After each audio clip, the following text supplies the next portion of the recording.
Hi everyone, welcome to today's live chat. Can you believe that Kieran was 3 on Saturday? I'm still shocked. It just goes so quick. Enjoy your babies. They grow up way too fast. Now, I was going to talk to you today about sleep cycles, but before I do, anyone who spends over $100 in the store between now and Wednesday can receive a free comforter. You need to look at today's newsletter in order to get the link to receive the free comforter. So check out the newsletter, and if you spend over $100 you can receive a free comforter, only with orders from today. If you ordered last week or earlier or yesterday or the day before, we're sorry. The promotion runs from now until Wednesday. So always make sure you're on our newsletter database so that you know about promotions. Now, sleep cycles.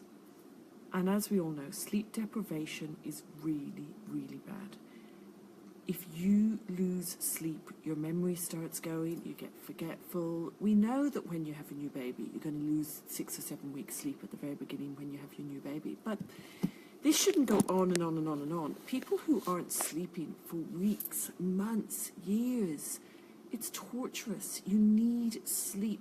You need sleep in order to be able to care for your baby. Now, there's lots of options out there to help you with sleep. There's lots of sleep consultants like myself. There's baby whisperers. There's people who come to your house. There's lots of options to get your little one sleeping. I personally don't like controlled crying. I don't like cried out. I like looking at the whole picture. I like working out if your baby is not tired enough to sleep, if your baby's not warm enough to sleep, if your baby's not cozy enough to sleep. I like looking at your baby's bedding. I like looking at what your baby's eating and drinking. I like looking at what you're eating and drinking, making sure that that's all correct. However, if you can't get help from me, if you're not strong enough to use the online advice area or, read emails and try and work out what the issues are, go to sleep school, get advice from somewhere else, or book into my sleep clinic and come and stay. Because sleep deprivation is torturous. Now, when a baby is born, they sleep. If they are well fed and warm enough, they sleep. What happens is, when the baby gets to about 8 weeks, if they suddenly start sleeping in daytime sleep cycles. So you can, now, obviously if a baby isn't well fed or if a baby isn't warm enough, they're not going to sleep as a newborn, and then you've got to go, what's wrong? If you're in hospital now with a tiny little baby and they're screaming, they're hungry. Breast is best, but it isn't always best. If your baby is screaming and not sleeping, they are hungry.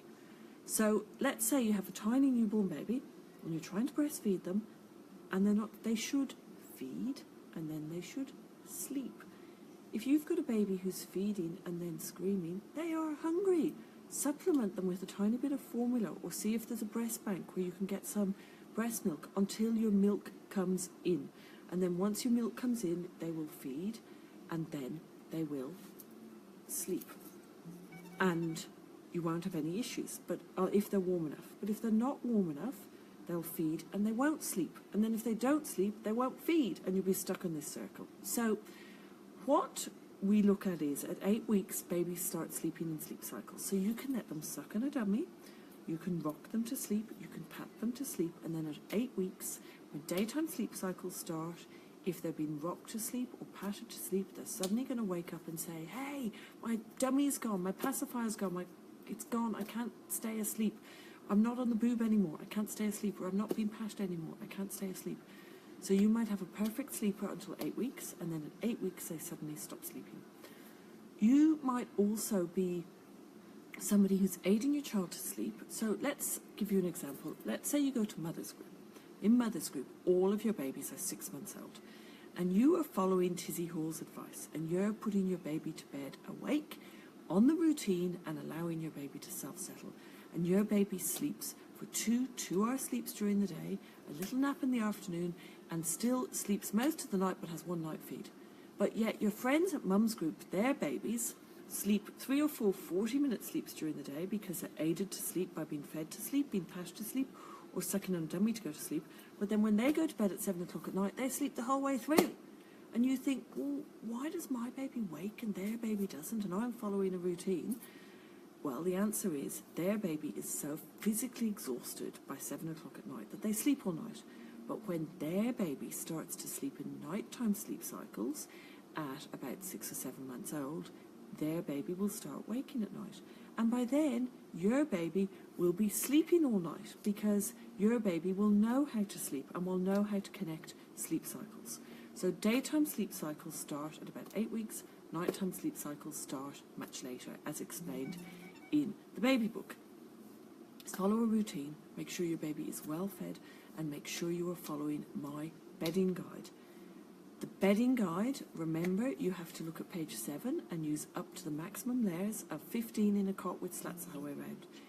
If you follow the bedding guide, the sleep cycles shouldn't affect you at night time. Okay, I'm going to see what questions we have.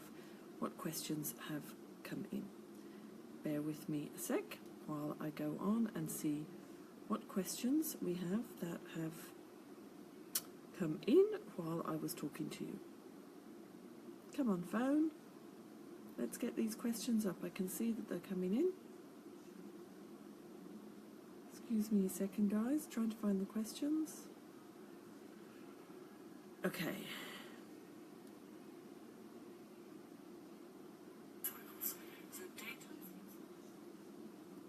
Okie doke. Questions. Rachel says, "Hi Tizzie, I'm about to move my 11-month-old from breast milk to A2 formula, stage 1. I'm after some advice on the best ways to transition, and do I give the volumes per feed? Express breast milk I'm a little bit confused as to what you're actually asking, Rachel. So, you're about to give your 11-month-old from breast milk to A2 formula, stage 1, that's good. We give stage 1, perfect. Please give stage 1 until about 14 months. And you also assume that the volumes she drinks per feed with express breast milk. Okay, so at the moment you must be giving her express breast milk. So yes, you would expect her to drink about the same in the A1 formula. Or do babies generally find formula more filling? No, breast milk's actually more filling than formula. Babies sleep through the night quicker on breast milk than they do on formula, so you should find that she takes about the same amount. And you would introduce it by giving 30 mils at about 11 o'clock or whatever, roughly, whatever your milk feed is near 11 o'clock in the day, so that if she does have some type of allergic reaction or intolerance to the A2, you'll know. Don't give it last thing at night, or you won't know if they have a reaction. Erin says, is there anything wrong with using majority of the time Rafferty's garden pouches of food? Well, if you use Rafferty garden pouches the majority of the time, if your child's sleeping all night, perfect. If your child's sleeping through the night, perfect. But I have found that there's not enough protein in them, and I have found that they produce fussy eaters. Then when you try to get them onto normal food, they don't want it because they're used to the pouches. But if it's working for you, don't worry about it. If your child's sleeping all night, don't worry about it. So if it's working and your child's sleeping all night, use it.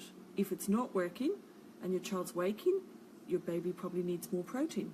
But if that's what works for your family and you're not having any sleep issues, then continue to do so. Just note that when you try to then get your child from the pouches onto normal food, they might not. But if you were to give them food off the family table, you would get them used to eating normal food. So that would help you there. It's in the feeding book. You give them food from the family table after they finish their puree. Lauren says, my 3-year-old is waking at 5 a.m. I think the room is too cold. What temp should I leave the heater to? Right, so you should have a heater in your child's bedroom to about 20 degrees. You should always have a smoke alarm fitted in the bedroom so that you can shut the door and keep the room at 20 degrees. If you don't have a smoke alarm, it's very dangerous to shut the door and have a heater in the baby's room. You should always have smoke alarms in your baby's room because you've got things like monitors, radiators, which might have an electrical fault. It's always a good idea to have a smoke alarm in each bedroom. They don't cost much and they are great. You know, obviously it's saving lives, so smoke alarm in every bedroom and in your baby's room. Heat the 3-year-old's room to 20 degrees and use a smoke alarm. Amy says, my 10-month-old baby used to sleep through until a month ago. He's now waking every 2 hours and can't resettle.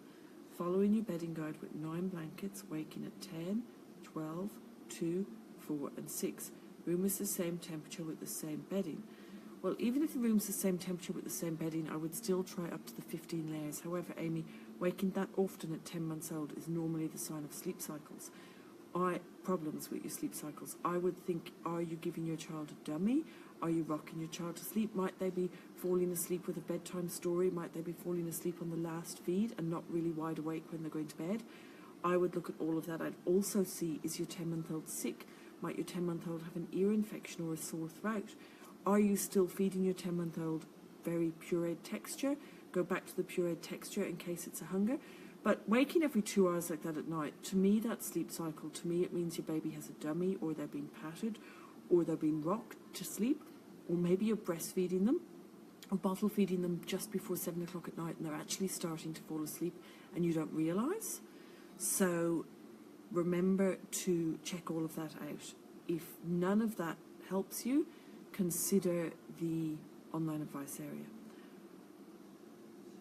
Lauren says, blankets coming off is what I meant, so I need the heater on now. Well, Lauren, with your 3-year-old, if the blankets are coming off, try putting something extra under their sleeping bag. Like try putting maybe a tracksuit top with no hood under their sleeping bag, or a cardigan, a cotton cardigan or something under their sleeping bag to try and help them to sleep. I would still use a sleeping bag, so try that, and try and teach them how to pull the blankets up. Explain, if you're cold, pull your blankets up like so.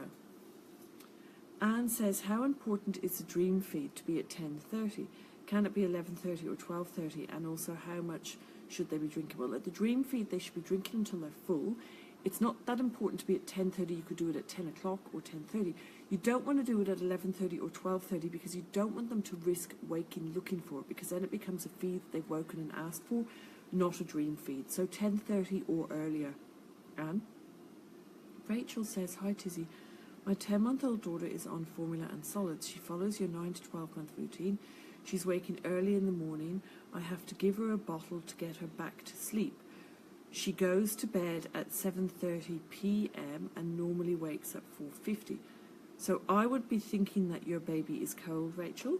If she's waking at 4:50, I'd be thinking she's cold. So I would be moving her bedtime to 7 o'clock, if possible. And I would be trying more bedding to see if that helps her. I'd also be making sure she's on stage 1 formula, not stage 2. Jess says, I'm starting my 4-month-old on puree, rice cereal as per your book, but my daughter cries and seems to hate it. She'll only have a few feeds. What do I do? Well, maybe try adding some pear, Jess. Try adding some pear with the rice cereal and the express breast milk or the infant formula and see if that helps her. I would keep trying. Sometimes they take a little while to get used to it and to start liking it. So I would keep trying. Okay, guys, I'm just going to take one more question from Carly and then I'm going to call it a day and go back. Remember to have a look at our newsletter because we're doing a free comforter to celebrate Kieran's birthday. So I'm just going to take Carly's question and that's it. And hopefully other people who are waiting on questions will get in tomorrow. When you start the blanket layers and they wake, this is what Carly says, when you start the blanket layers and they wake cold and you then say to add 2 more layers to what they started with, do you do it when they wake or you add 2 layers the following night? Okay. So Carly's asking, when you're using the bedding guide and let's say you've started with 8 layers of blankets in a room with 20 degrees and they sleep all right, and then a couple of days later they get used to the 8 layers and they wake up, you add 2 more layers at bedtime. You don't wait till they wake, you add them at 7 o'clock at bedtime.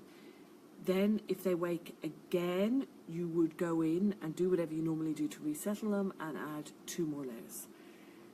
If they might sleep for a few nights when you've gone from 8 to 10 layers. And then when you go to the 10 layers, you might find that they sleep for 3 or 4 nights and then they start waking once they get used to those layers. You would then add 2 more layers at 7 o'clock at night. Hopefully that answers your question, Carly. Okay?